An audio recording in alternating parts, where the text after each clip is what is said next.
A recent piece from the Wall Street Journal noted an average New Jersey resident will pay an estimated $931,000 in state taxes over their lifetime.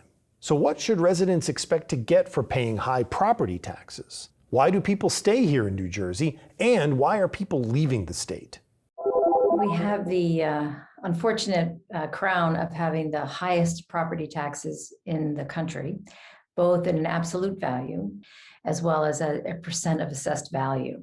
New Jersey does have the highest property tax rates in the nation of 2.47, 2.49%. National average is just over 1. They also, on average, are spending about $9,400 a year. National average is about $2,500. So we're almost quadruple. So you find that suburban areas, the tax rate is typically the highest, rural the lowest, and urban somewhere in the middle. Property taxes are probably the biggest bill that any homeowner has. And it is one of a series of taxes that has burdened the middle class. When they go to work, they're paying gas taxes, they're paying tolls, they're also paying real estate transaction taxes.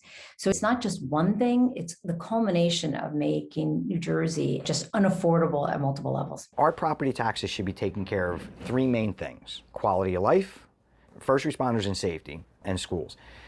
These are the three things that make your town, your state, what it is. If you don't have any of that, you have nothing.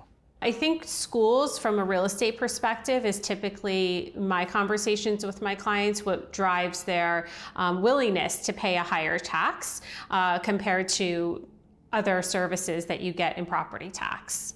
Recent studies show that state and local taxes are a leading concern for New Jersey residents, and that high property taxes create one more competing financial priority for the middle class, who want to save for the children's education, plan major purchases, and make important career decisions.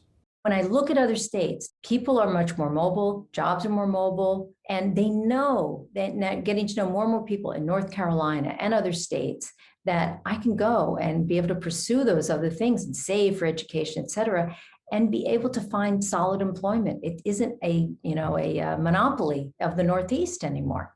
I start to sit at the kitchen table with my wife and go, wait a second, what are we doing?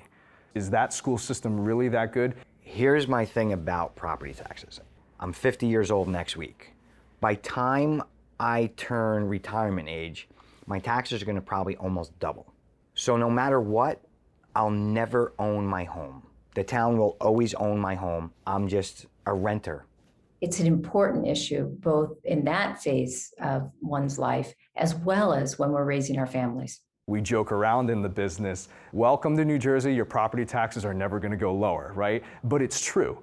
Why is it that I could drive 2 to 3 hours south and only pay $4,000 worth of property taxes? You cannot afford to live in New Jersey. What does affordability look like to stay in this house? What's it gonna look like not just over the next couple years, but as my kid stays in the school system? Property taxes are one of the major driving factors.